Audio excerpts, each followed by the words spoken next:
Everyone, and welcome to today's webinar on ethical challenges and best practices in integrating AI into academic environment. Thank you everyone for joining us today. Over the next 90 minutes, we will be exploring how generative AI is reshaping the higher education, and we will look at both opportunities and also risks, how institutions can use AI as valuable tool while safeguarding academic integrity.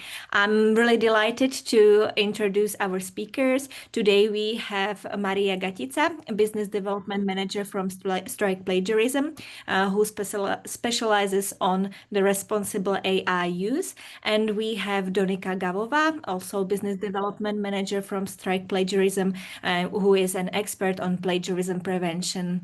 Ladies, welcome to our webinar. We are really glad that we could foster our collaboration and that today we are presenting this workshop together with you. And Donika, the floor is yours. Thank you. Good afternoon, everyone. My name is Donika Gavova, and I have the pleasure of serving as a business development manager at Strike Plagiarism. We are delighted to be here with you today with my colleague Maria Gatica, also a business development manager, as Veronica said. We'll be discussing a topic that is both timely and thought-provoking: ethical challenges and best practices of integrating AI into the academic environment. Before we begin, let me start with a quick question to you. When you think about artificial intelligence in education, what is the very first word or idea that comes to your mind? Opportunity, challenge, innovation, or perhaps something else? We invite you to reflect on that as we move forward. Our aim today is not to share insights, but also to spark a dialogue. So please feel free to engage, raise questions, and share your perspectives throughout the session. But now, let me begin by taking you on a short journey through the evolution of large language models. The last decade has been defined by a rapid acceleration in artificial intelligence, and perhaps nowhere is this more evident than in the development of large language models. The path from GPT-3 to GPT-4 and now to GPT-5 represents not just a linear sequence of upgrades, but a profound reconfiguration of the relationship between humans and machines. GPT-3, launched in 2020, astonished researchers with its ability to generate fluent, human-like text at scale. GPT-4, built upon that foundation, provided far greater reliability, reasoning ability, and domain-specific knowledge. GPT-5, which we have now at our disposal, has expanded the horizons even further, integrating multiple modes of input and output, text, images, even structured data into seamless interaction. What we are experiencing is not merely an improvement in software, but a transformation in how knowledge is accessed, produced, and communicated. Now, where has this transformation been more visible? Of course, higher education. Students were among the first adopters, using generative AI to brainstorm essay outlines, test mathematical solutions, and simulate research writing. For them, AI offers both a shortcut and a learning partner, depending on how it is applied. Faculty, too, are exploring the potential of these tools, preparing lecture materials, creating customized learning aids, and experimenting with AI-driven simulations in fields ranging from literature to engineering. Even administrators are now engaging with AI, using it to streamline admissions processes, analyze student engagement data, and provide new forms of academic advising. So let's be clear. AI is already embedded in the daily practices of academia. The dilemma is also clear. On one hand, AI challenges long-standing assumptions about authorship, originality, and assessment. How can we know that a paper submitted for grading reflects the student's independent thinking rather than the skill of prompting AI? How do we evaluate learning in a world where content generation is no longer limited to human effort? On the other hand, AI presents opportunities to rethink education itself. Imagine classrooms where AI assists in individualized tutoring, where faculty gain time to focus on mentorship rather than routine grading, and where students learn to critically engage with AI tools as part of their intellectual development. I want to emphasize on one thing. This is not a binary choice. It is both. This is the dual reality of generative AI in higher education.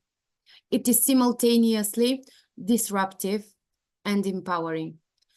It actually challenges the very core of academic integrity, while at the same time, it offers unprecedented possibilities for learning and innovation.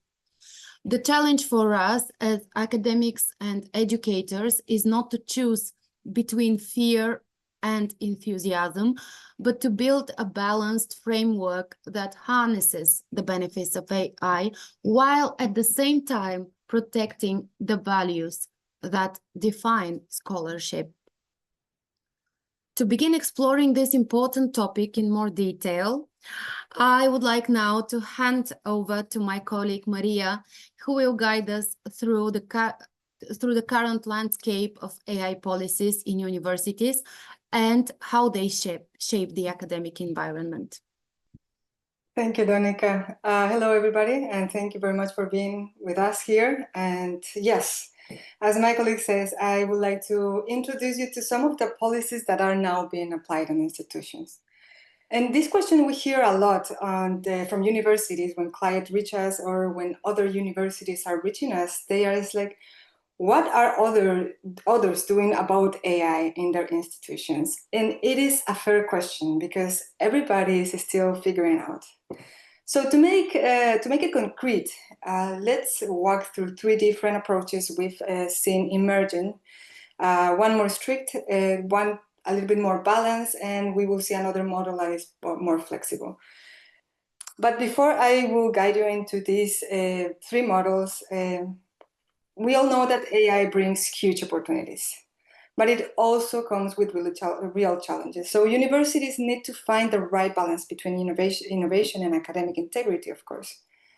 And for this reason, clear rules help both students and faculty understand what's acceptable, what's restricted, and how to maintain, most importantly, the fairness around this, So one of the interesting facts is, for example, this year in 2025, UK made a survey about it, which found out that 9 out of 10 students are using AI for assessment. This is no surprise. Honestly, we all know that everybody is using AI nowadays. But the problematic part, or maybe the main concern, is that fewer than 40% of institutions had full AI policies in place on the faculties, which is very interesting considering the amount of usage of AI. And the gap creates risk and uncertainty, of course, and sometimes even confusion. So exactly this is the situation we want to help institutions navigate. Now, at SDU, we will see first this strict model that it's applied by one of our clients, University of Southern Denmark.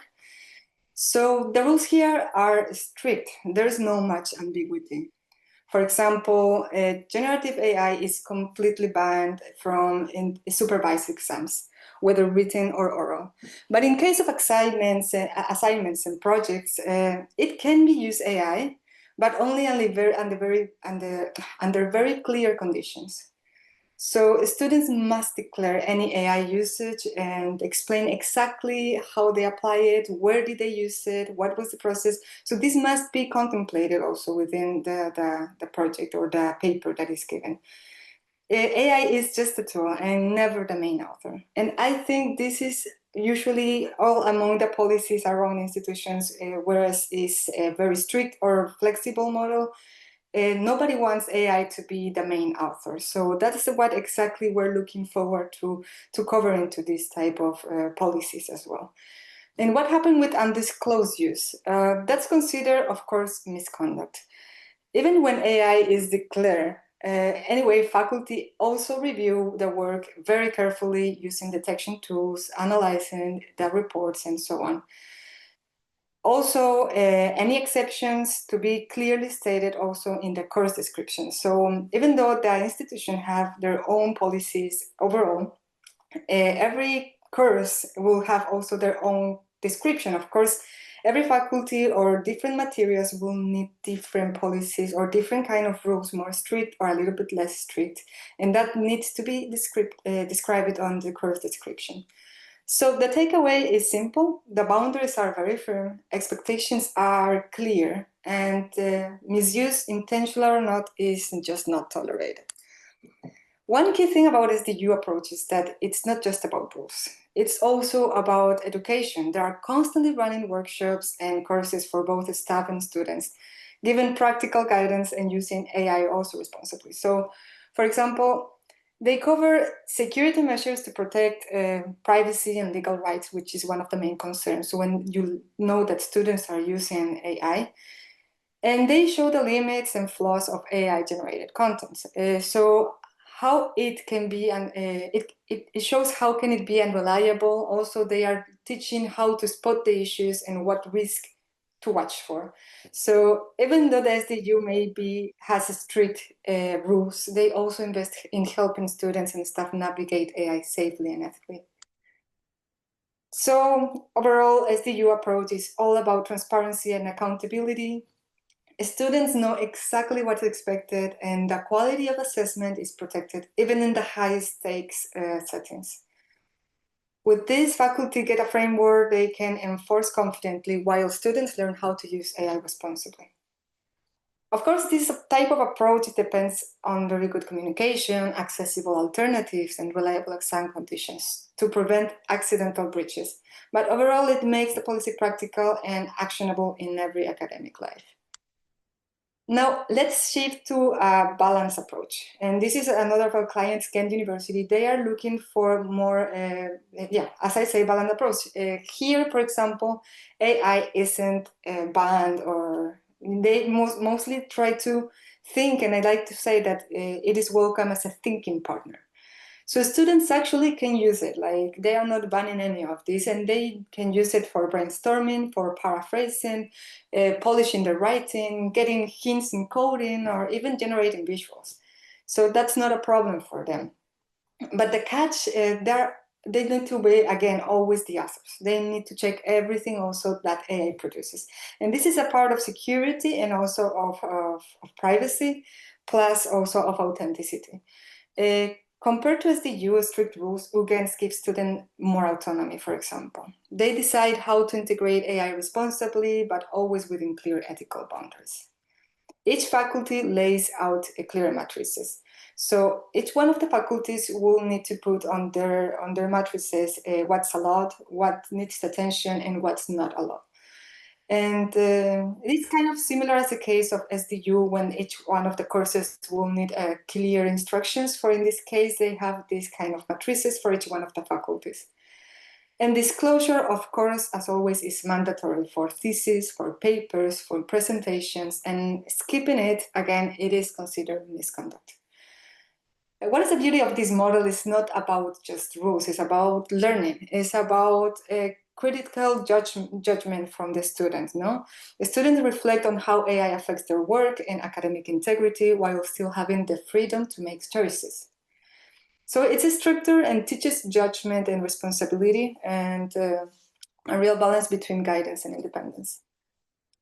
So basically, the word phrase that matters, Ghent, is clear about boundaries. Students can use AI, but some things are strictly off limits. For example, you can't include unverifiable facts, fake citations, or AI-generated interviews and database as real empirical data. That's considered academic fraud. They also make it clear that assignments should not push students to pay premium AI tools. This is absolutely unforgivable. They cannot push anybody to pay for this. Accessibility is one of the things that matters the most here. And they provide also training, of course. They have, in fact, their own e-learning course, and they are covering everything that is safe prompting, understanding bias, and legal aspects. Plus, they also give some guidance on how to reference AI correctly using APA, OTSOLA, or Blue Book standards.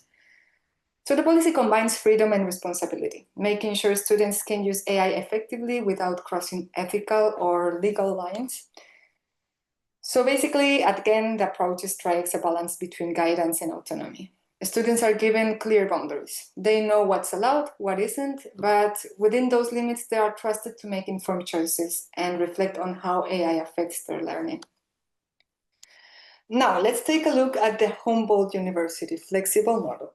And this is a very interesting approach to AI because they are not fighting against its use. Actually, instead, they are acknowledging that AI is just going to be part of our life and it's going to evolve and it's not going to change anything.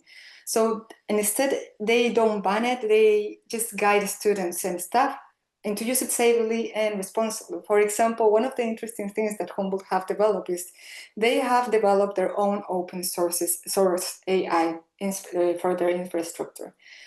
And this means any sensitive data that will stay protected and users don't have to worry about putting personal or confidential information into public tools. So it's a smart way to embrace AI without compromising privacy, which is one of the main concerns about the usage of AI. So this is a very clever way of also leading to them to, first of all, learn how to use AI and engage them to use AI, but responsibly and also with saving the privacy and protecting the data. The guidelines also emphasize critical awareness, of course. AI outputs can be wrong or misleading, so users are trained to check, to verify, and think critically. On top of that, Humboldt addresses risks like copyright, patents, and even cybersecurity, showing how AI can be misused for phishing or fake content. So rather than banning AI or imposing rigid rules, Humboldt focuses on teaching judgment, privacy, and ethical responsibility, helping people use AI effectively, safely, and thoughtfully. It's a model that turns potential risk into just opportunity for learning, actually.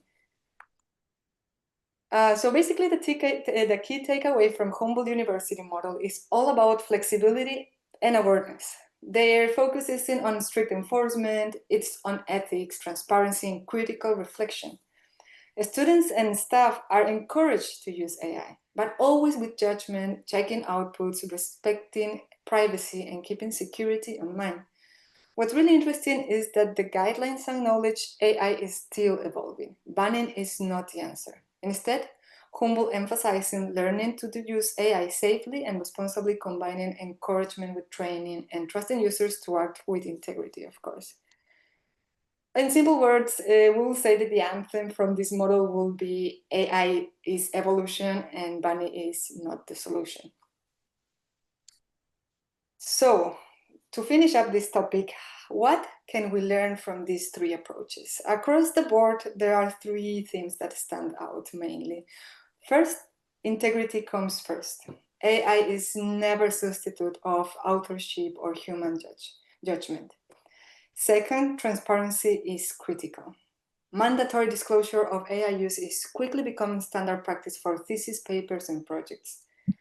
And the third is data protection really matters. All universities warn against passing sensitive and copyrighted materials into public AI tools, and where possible, recommend approved or hosted solutions.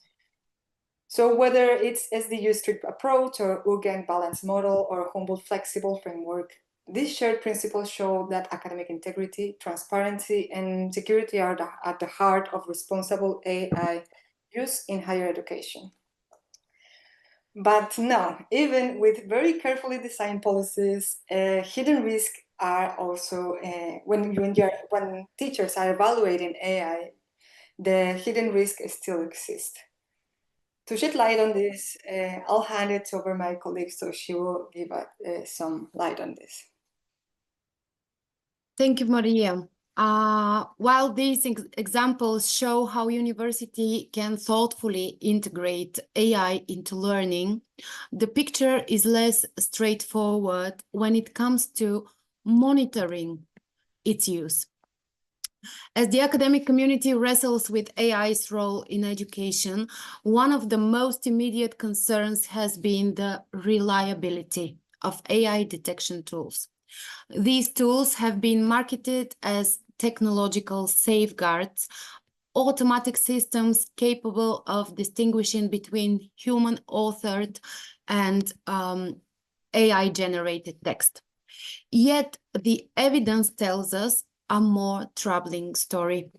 Across institutions worldwide, documented cases have emerged where detection systems produce high rates of false positives.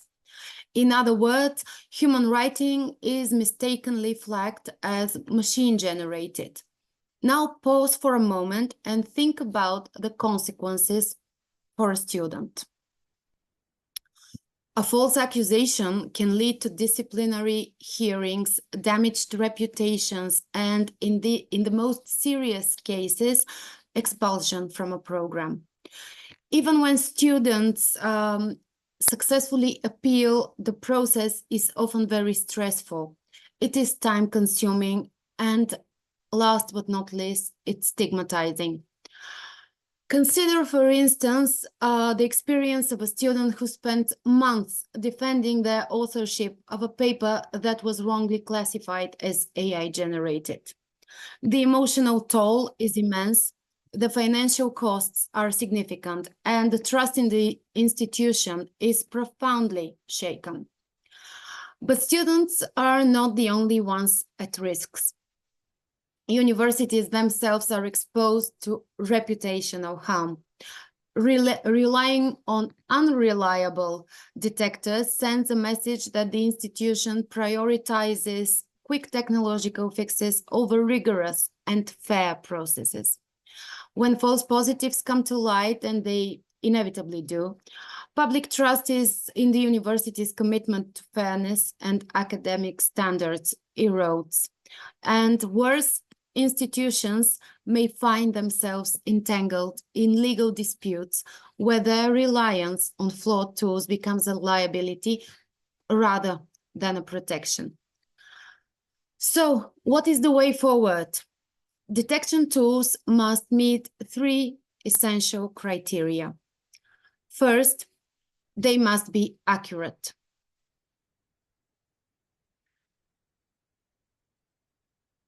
Maybe we should move. Yes, thank you. First, they must be accurate. Tools that regularly misclassify text create more problems than they solve. Second, detection must be explainable. Students and faculty should be able to understand why a text is flagged and on what basis the conclusions were made. And third, the detection must be transparent. Institutions must clearly articulate how detection results will be used, what their limitations are, and how they fit into the broader academic integrity policies.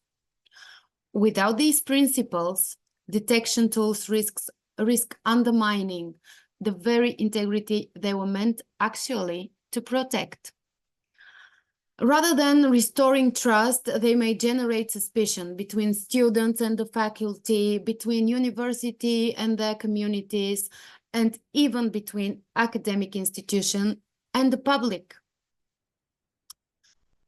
So in order to grasp just how high the stakes are, let's consider a recent and highly significant case.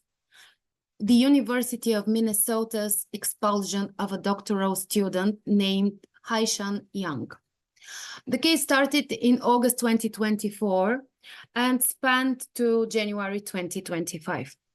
This case has already become a reference point in global debates about AI and academic integrity. not only because of its outcome, but also because of what it reveals about the dangers of unreliable AI protection. Here is what happened. In August 2024, during a doctoral examination, suspicions were raised regarding the originality of students' written responses. Faculty members noted that what they described as a machine-like quality in the text. A formal complaint was filed and the case was escalated to the university's Academic Integrity Committee. On its part, the committee submitted the work to several AI detection tools, which reported results suggesting up to 89% of likelihood of AI involvement.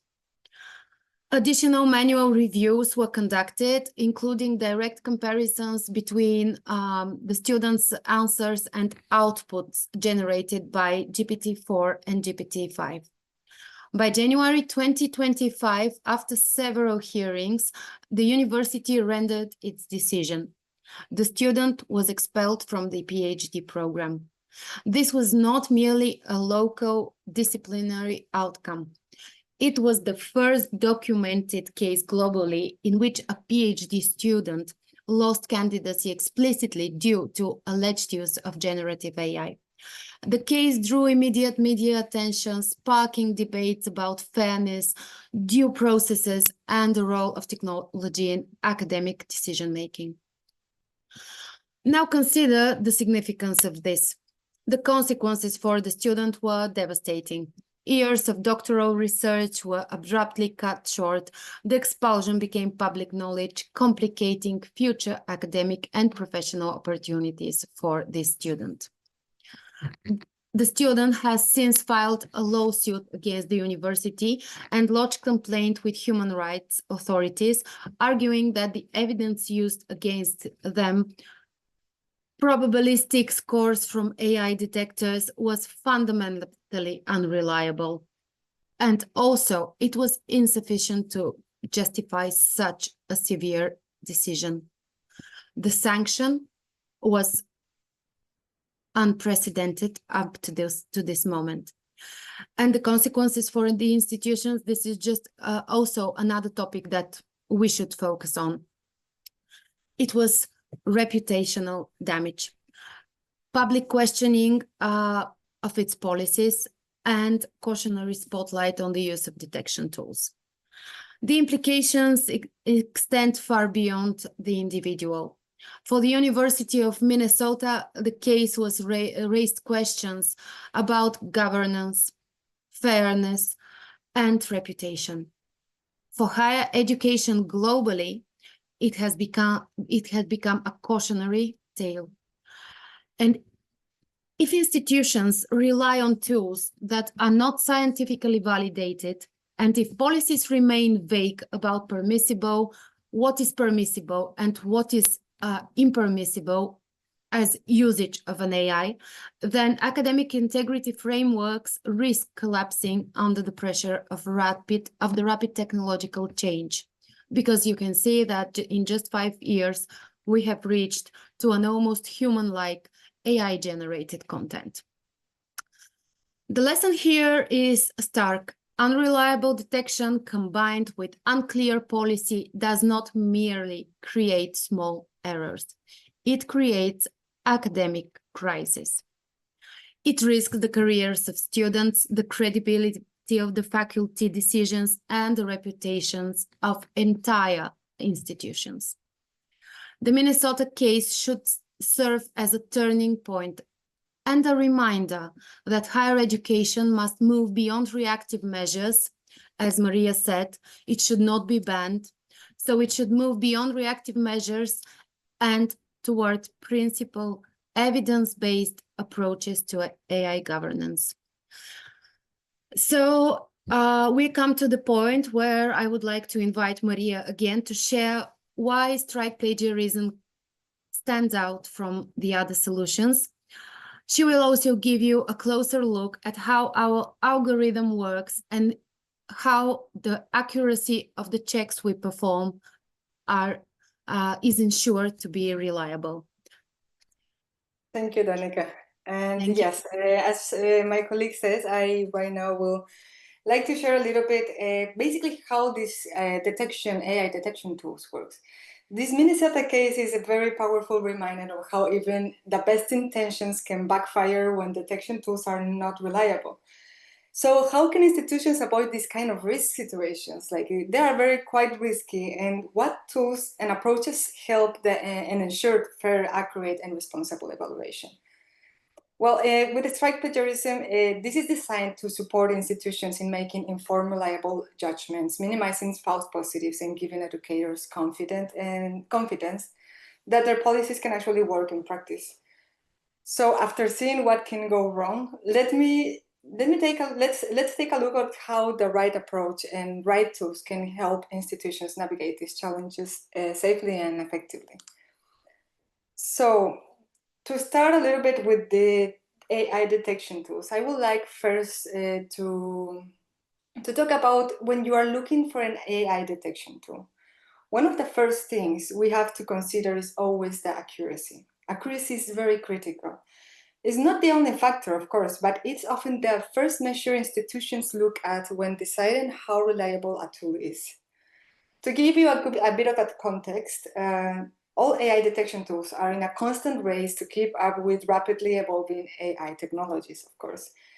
And since this is very rapidly evolving, training their tools, it is a big challenge, especially because they need to focus on several things and several categories when it comes to developing these tools. Most tools focus their training on the most popular AI engines. For example, they focus the training just on checking how to detect ChatGPT.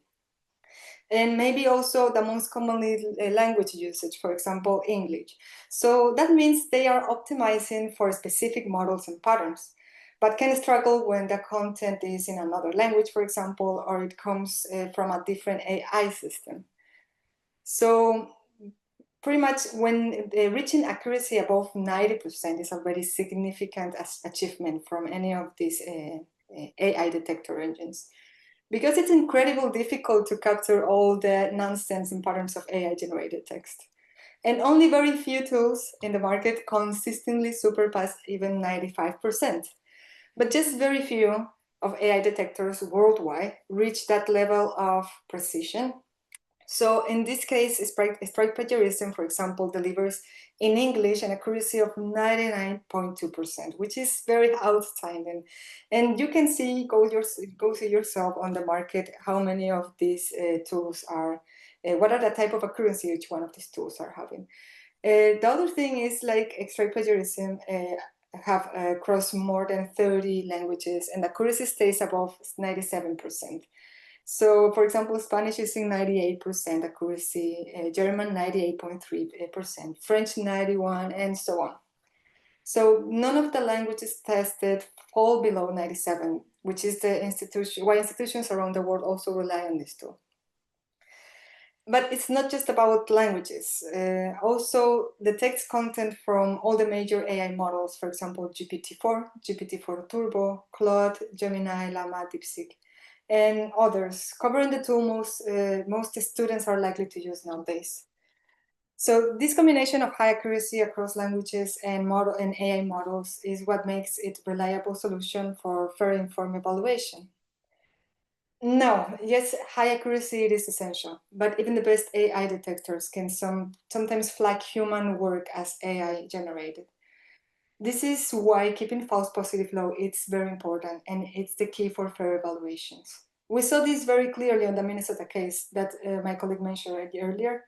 So false positives were exactly the reason the student work was misjudged or well judged, but it's just something that it can bring a big problem on the judgment.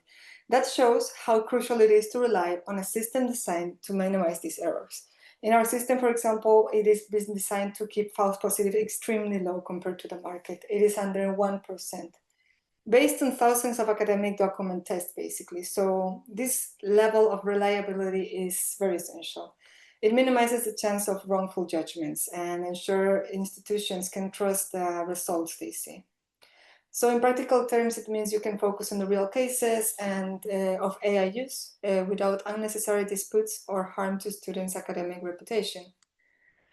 And yes, accuracy and low false positives are essential, but detection scope also matters. And AI is also helping, as we know, students paraphrasing, translating, swap synonyms, tweak formatting, and layer their own edits. So creating work that looks polished but may hide AI involvement, basically. And our tool catches over 50 types of AI assisted, including paraphrasing and translation and formatting tricks as well, synonym swaps, and subtle edits. It even recognizes when human edits are layered over AI-generated content or when it's manipulated across languages. So this means seeing the full picture, catching both the obvious and the subtle ways AI can be hidden in student work. Another advantage is that the flexibility of the tool. We've already seen that every institution has its own policies and workflows, of course, and each one has their unique needs, and the system needs to adapt to this, to fit these needs. So in this case, you can configure, for example, the detection thresholds to match your own policies. You can customize your reports and control who has the access to which features. And plus also it integrates with learning platforms like Moodle, Canvas, or Blackboard, or any of these, and works also with authentication systems like SSO. So this means it fits naturally into your existing workflow, allowing you to enforce your policies consistently without disrupting day-to-day operations. Now, I would like to show you some numbers that we have on our system, which is basically now strike plagiarism is used by over 1,500 educational institutions around 50 countries. And that's more than just a number. Actually, it shows real-world applications across languages, cultures, and academic systems. So one of the interesting topics here is a recent UNESCO survey found out, and we see this before, 42% academic institutions globally are still working on their AI policies. So this is mirroring also the data that we have pulled out, because about 700 institutions out of our 1,500 have enabled AI detection. So it's also this, we can observe this pattern repeating, that just 50% or 40% of institutions are just starting to get into these policies. So it is interesting also how this is increasing very rapidly, because we can see now in the timeline, when it was 2023, it was just emerging something about this AI, and just 25 of our clients added this AI detection. And of course, in 2023, it was not the biggest concern. In 2024, it started alerting a lot of, and there is when we see that 160 institutions added as well this AI detection. But then it spikes radically to up to 2025, up to this month is 537 institutions. Like, I believe that at the end of this year, it will be even 1,000 institutions. Everybody is now having this main concern of applying already tools, what to do, what are the policies around. So this is just showing, and the message is clear, around the world, institutions are just moving fast to integrate AI detection and protect academic integrity.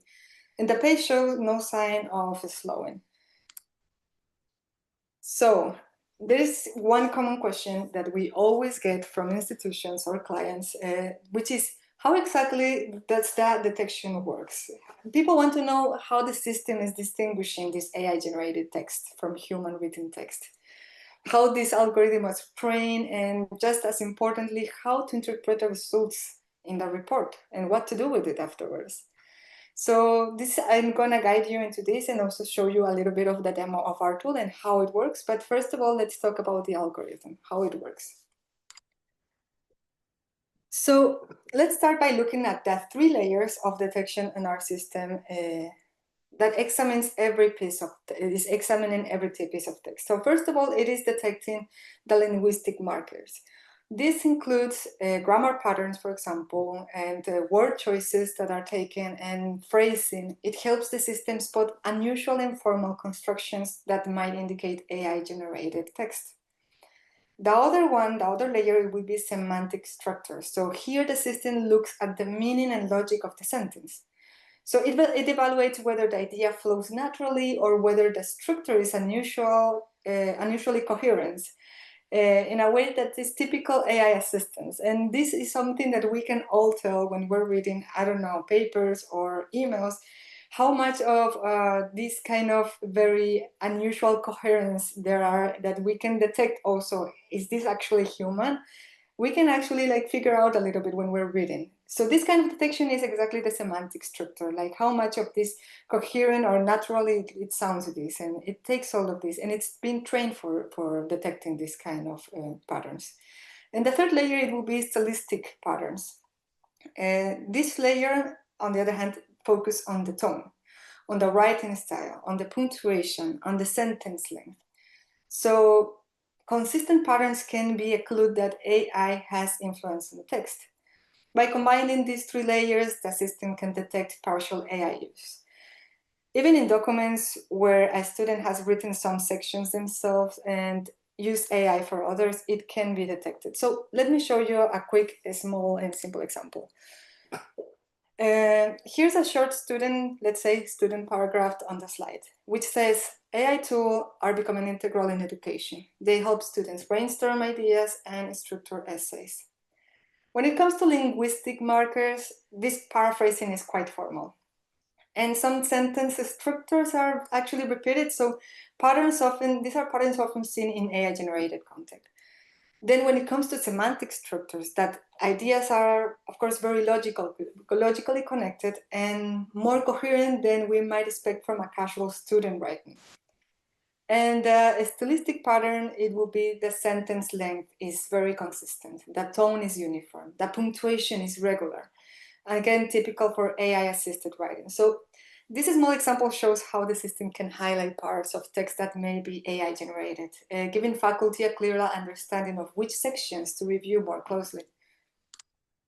Now, there's also a cross-language capacity in cultural context. Our tool also supports these 30 languages, as we mentioned before, English, Spanish, French, Greek, Turkish, you name it. So you don't have actually to select the language manually. The system will detect automatically when the text is uploaded. But beyond this detecting of language, no worries, thank you very much for coming. Beyond just detecting the language, the AI considers cultural writing patterns. For example, let's focus on a cultural style recognition in English.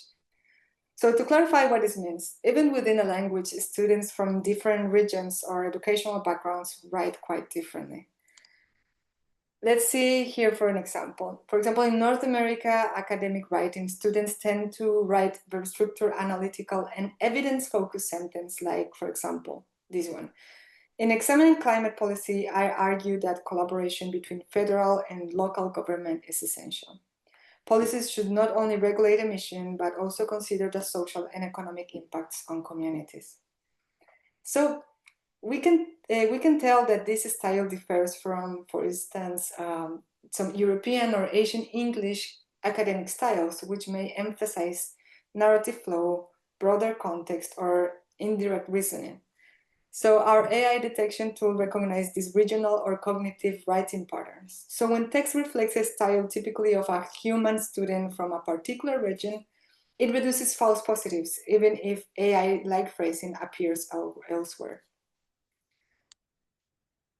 And another strength of the tool, it is that students, is the resistance of manipulation tricks. You know that students or writers may try to bypass detection using paraphrasing tools, changing word order, or even translating content into another language. And back again, but our tool doesn't just match words, it analyzes semantic meaning, structural flow, and stylistic consistency. And again, let me show you a very simple example. Let's say that original human text will be climate change presents urgent challenges requiring coordinated action between nations to mitigate rising temperatures. And AI paraphrasing tool will rephrase it as the heating of the planet demands immediate global cooperation so that countries can respond together to environmental threats. At first glance, these look different, but the system actually says the core structure of the meaning are almost identical. And it also detects stylistic cues that suggest automatic rephrasing. The same goes for translation tricks. If someone takes text that translated into another language and then back to English, the system identifies unnatural patterns and coherence mismatches. This is why this tool stays reliable, even when the text has been manipulated through more than 50 possible tricks. Now, I would like to show to you how the AI detection report looks like and how it works, and how to read this kind of report. So I will need to open up one of these reports. Just give me a second.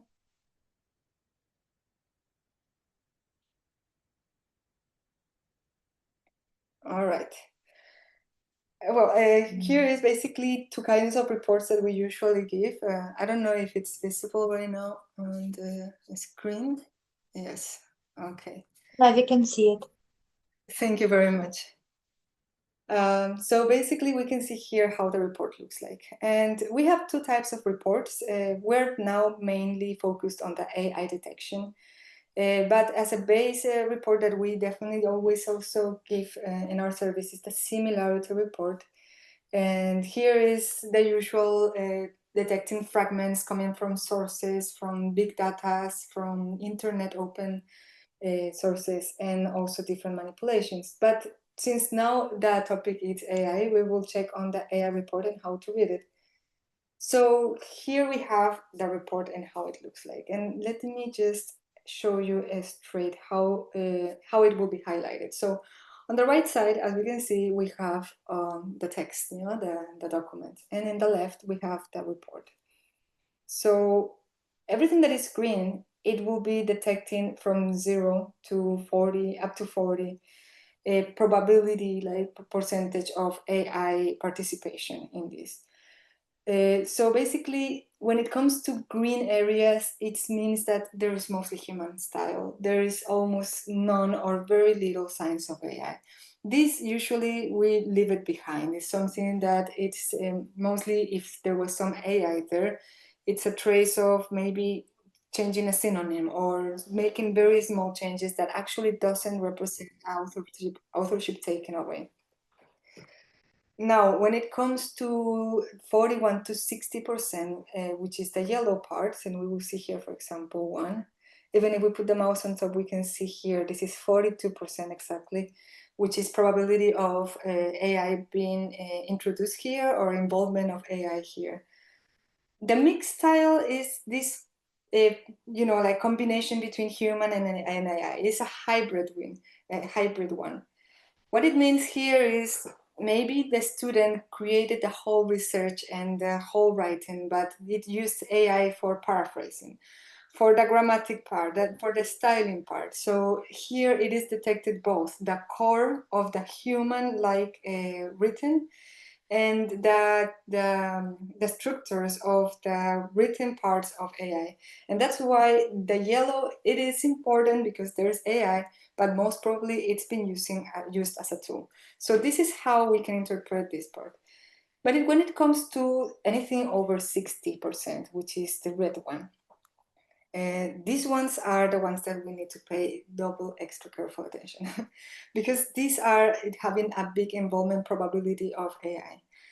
And pretty much most of the universities or institutions have by default a threshold of tolerance of 80%. Over 80%, the tolerance is very little, and definitely there is where you need to pay extra more attention, and it is recommended and suggested.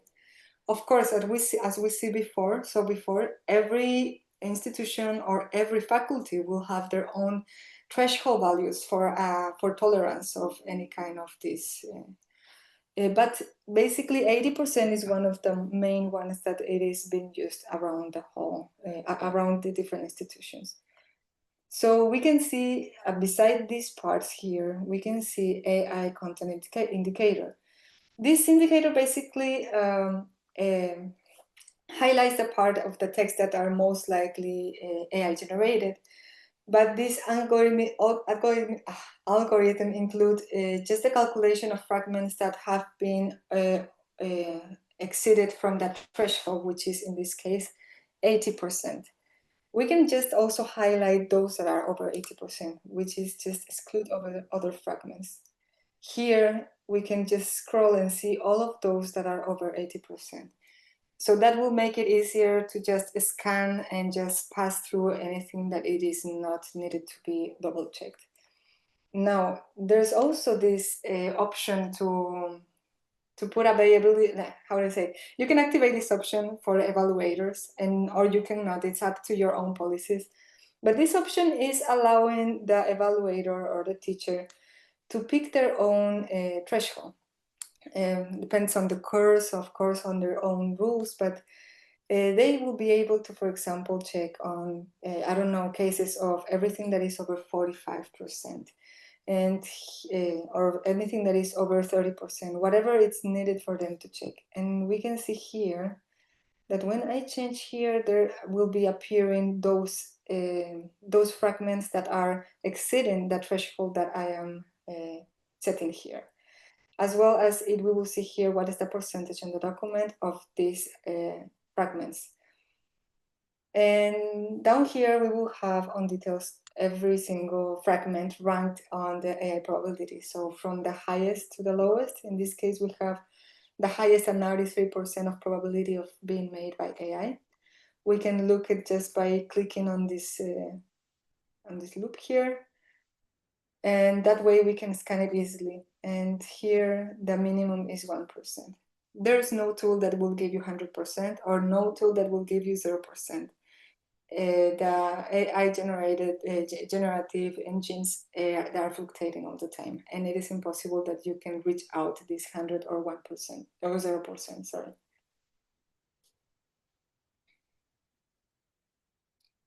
I will reply for these questions when we're finished, so I will just continue with this. One of the things that we also recommend is, for example, checking on the similarity reports. We also have alerts of manipulations. For example, we can check on if there were usage of characters of different alphabets, because that's a way to hide also that the way that a machine will distinguish a word. If there's a different character, it won't take the word itself. Spreads, for example, we can find them here. It says we have 10 spreads. So it's like using or manipulating the spaces between words or between letters to fake the spaces, no? So it won't, again, detect properly the text. So this is how we can also correct a little bit the file, correct the student, and try to make a better draft, a better version, so that the tool will always be catching up once these are like corrected, the machine or the detection, AI detection, will get better information as well. There are also hidden characters. Those ones are the ones that are simulating space, because there are like these letters that are painted in white between two words, and they seem like there's nothing there, that is a space. And we also find here paraphrasing. Our AI tool, detecting tool, also check on paraphrasing, but just in case, there's also here paraphrasing tool. So checking everything a little bit thorough is very important, because that will reduce the risk of not just bad detection and of bad judgment, but also the risk of this being misused by the students, the AI engines. Another thing that we can here do, and are also very useful for evaluators, is to set some feedback for the students. Let's say I want to ask the student what was the process of this fragment. I want to know how they developed this idea and what was the process of this written part. And I can put it on bold, I can highlight it in colors. And this will be a comment that if the administrator or the institution allow the student to have also access to reports, they will be able to see. Or maybe they don't have the access to the reports, but the teacher can also download the PDF or share the report with other colleagues or with other students so that they can see these comments, they can see the corrections. It's up to your own rules, up to your own policy. And of course, it's easier. Let me see. I will put another comment just to have some around. And let me close it here. Of course, we have a lot of colors here. It's not so clear. So we can also just take here, clean out everything that was AI detected and just activate what was the feedback. This way we will focus on where's the feedback. It's also here down on comments, where are the feedbacks and what it says. Of course, on the evaluator view, they can make any fix here on the text, but on the student view, they just see what was written. They cannot manipulate anything on the report. And again, this also are working on integrations of any LMS. So you don't need to get into our panel. You just click a button on your usage panel, and then you will find this report, and you can also share it with the student on the same LMS. So yeah, you can also erase them. That is pretty much what it comes to the report. Basically, also you can save out, continue in editing later, and disqualify. Now, anyway, if you want to talk a little bit more about the tool, we can talk it later, we can set a meeting. But for now, I would like to share with you some tips and tricks on what to do with this information after you have evaluated a little bit and check on the report. Where is this? Okay. So, how to evaluate objectively? So the key to evaluating correctly is to treat the report as a tool, not as a verdict. This is a probability. It's not a specific, it don't rely on just one number. You need to compare several indicators. You need to check on the style and the context. This matters a lot. AI text often looks overly smooth or uniform.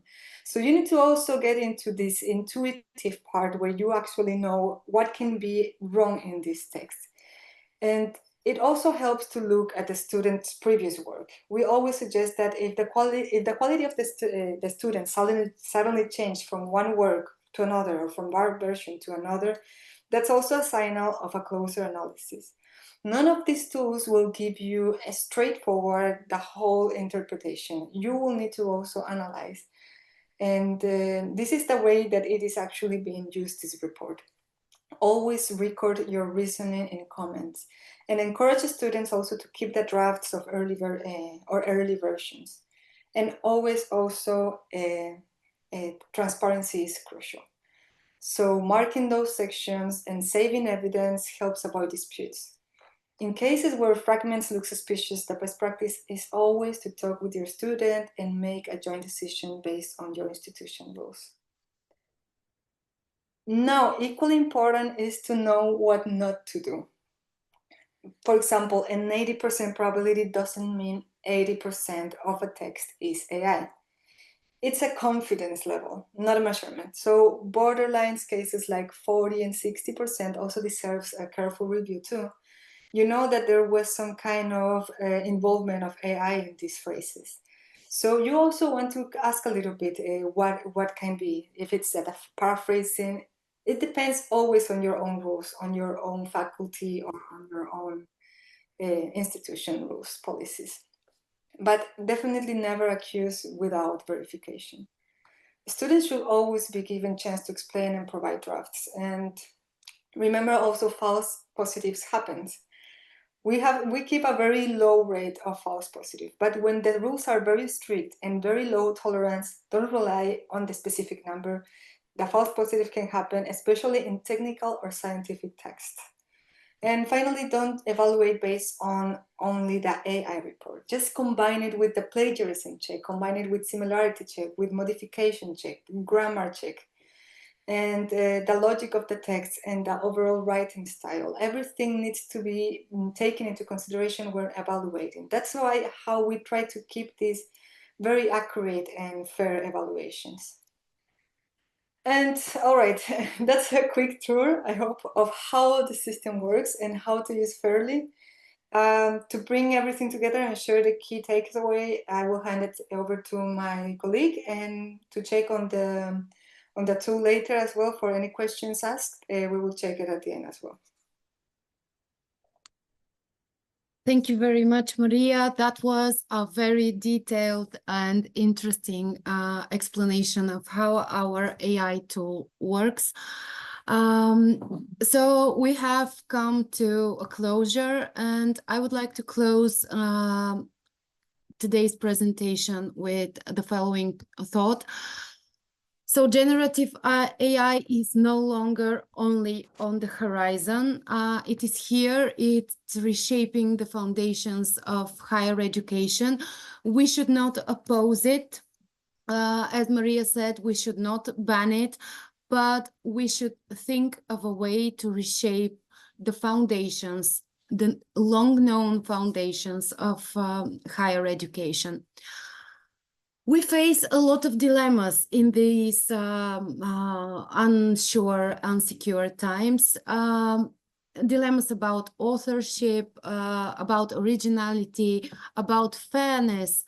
And these ideas are not abstract. They're actual and they're very pressing to academia in recent years.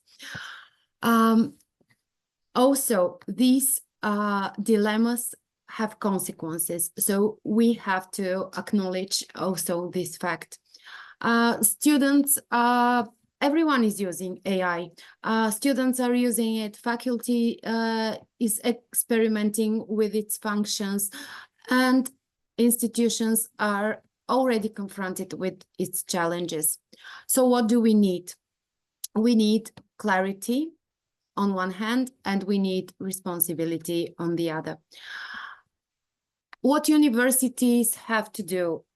They have to develop policies that are explicit, consistent, and above all, fair. Students have to know what are the boundaries of these policies and what are the boundaries of the acceptable use of AI in their academic work. The faculty, on the other hand, deserves tools that they can trust. So I'm referencing here to AI detection tools that they can trust, and they have that have a very low rate of false positives. And institutions deserve processes that withstand scrutiny, and not only in the court of academic opinion, but also in the Court of Justice, as we already discussed about the case of Minnesota, which was the first one of its type, but will surely not be the last. At Strike Plagiarism, we have committed to provide real detection for real integrity. The feedback from universities that I receive on a daily basis is that our AI detection tool has facilitated the processes, the academic processes in each and every university we work with a lot. So real detection for real integrity means that we should not be chasing quick fixes, but we should start building reliable, transparent, and scientifically grounded tools that support academic fairness. This is a long process. This would be a long process, and it also involves the change of mentality of the society, which, however, in the long term will give stable and durable results. However, let's be clear that this is not a task for any single university or any single provider of AI detection solutions. It's just not a task that one single institution can accomplish themselves or alone.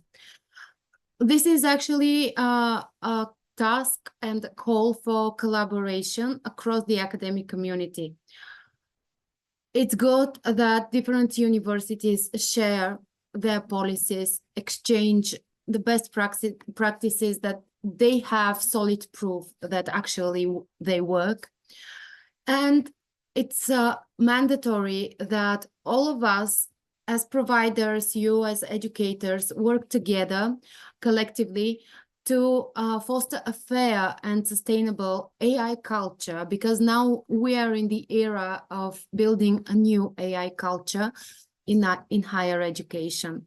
So your feedback of the usage of our AI tool is crucial and very important to us. We should, however, see this moment, this era, as I called it in the AI history, not as a crisis. Of course, all of us face this challenge in our personal lives, in our professional lives, but we should actually see it as an opportunity. And by engaging now deliberately, transparently, we have used the word transparently throughout our presentation, because maybe this is a key word and key message when it comes to integrating AI in higher education. But we should engage transparently and collaboratively so that we can ensure that AI becomes a force for strengthening academic integrity rather than a problem that undermines it. With this, we may conclude our presentation, and I would like to thank you very much for your attention and engagement in the process. We truly appreciate your time and interest in exploring these important topics with us. And now we would be very happy to answer any questions you may have, or of course, hear your thoughts about the issues we discussed. Now we have been sent preliminary a couple of questions. I would like maybe Veronica or Katya to mediate and to direct us where we should start, from the questions in the chat or from the preliminary sent questions. Thank you very much, Donika. Thank you for your speech. I would like to start with the question from the chat.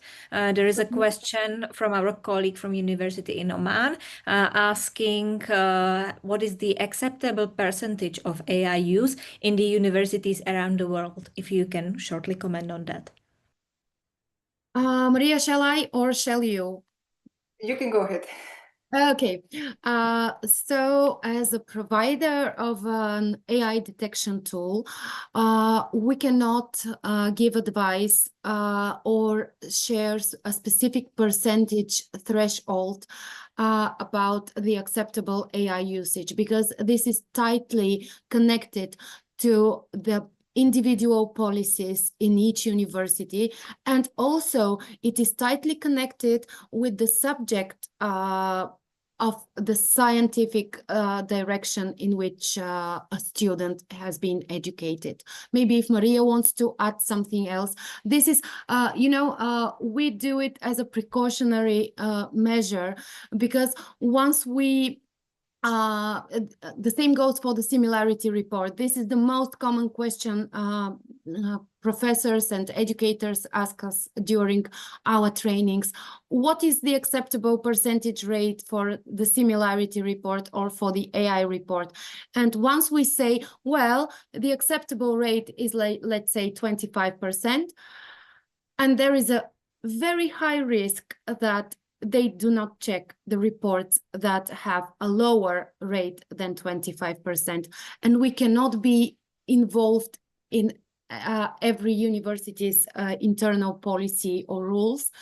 So this is something that I would personally not dare to advise on. Maybe Maria can also enrich what I just I am said. absolutely agreeing with you, Donika. It's something we cannot advise because there are so many things to take into consideration. It depends on your own policies, depends on your faculty, depends on your course, because there are different kind of vulnerabilities according to the type of material you are expecting the work to be done.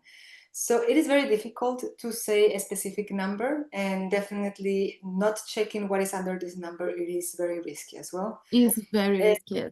Anyway, our default number on our system, and this is definitely changing according to the institutions themselves, is usually 0.8, which is the 80%. But this is just a number that can be changed according to your own perspectives, although it is a very risky one. So yeah, you take this information and maybe apply it under your own rules and policies. Yes. Thank you very much for the answer. I'm just checking the questions we had in advance, and I would like to add one more. So we were talking about the importance of the policies and so on, but there is also a question how to balance the use of AI tools and ethics in any academic integrity in my own classroom and with my own work. If you have any tips for people who can influence the policies and so on, but how they should proceed within their own classrooms. Well, as it was discussed, I don't know, Donika, you wanted to say something? No, go ahead. I will just add if I. And I would like to just maybe share what was exactly about this topic. Let me see. Is it this? I'm sorry. Okay. So as it was shown here, in every institution around that is concerned about the AI misuse, there are these three main focus that we need to take into consideration, which is, of course, the integrity, that the authorship. So this is something that you need to look into very much. And for the authorship to be controlled in your own classroom, it needs to be very much disclosed exactly the process maybe that the student had in order to get into some answer. Because if you detect AI on one phrase that the student might have used maybe for paraphrasing, maybe the student should actually say this, like, I use paraphrasing with AI, ChatGPT, whatever. And that way, when you detect this on the how to say AI detection, then you will see if the student was actually acknowledging this kind of use of AI. You can discuss this. So integrity, the authorship is highly, highly important. And of course, putting the transparency as well, like trying to make the students check and verify the sources, the truthfulness of the sources that are given, the truthfulness of information that is given. It's also something that must be standing out on the rules of the course. They must check and double check, and you need to definitely put this on your course, that this needs to be verified. This kind of information must be verified. You need to check on the sources, because yeah, this is not reliable, and they need to tell you how they found out this information. It's not just AI gave it to me. No, it needs to be also AI gave it to me, but it comes from this source and so on. It needs to be explained. And of course, the data protection. You just need to alert them, no data there. Don't upload anything that is on your own data protection, but also materials, maybe work from colleagues, work from the institution, things that cannot be out there. Always advise about the data protection. So these are basically three pillars. And from there, you put your own threshold. I don't tolerate over the 60% because this is a scientific paperwork. And we have low tolerance here. So it depends on your own course. But this is definitely something you must apply. And I would only want to add one small detail, which I also think is very important. Educators should actually teach their students to take AI language models as tools. Just like we use Google, we should also accept that these large language models are tools to help us create and develop an idea, to help us gather information, and not to outsource the process of thinking to the AI model. So as these three pillars are very important, and maybe what I receive as feedback from the trainings at universities that I go to, most professors are entirely transparent in front of their students that they also use AI in their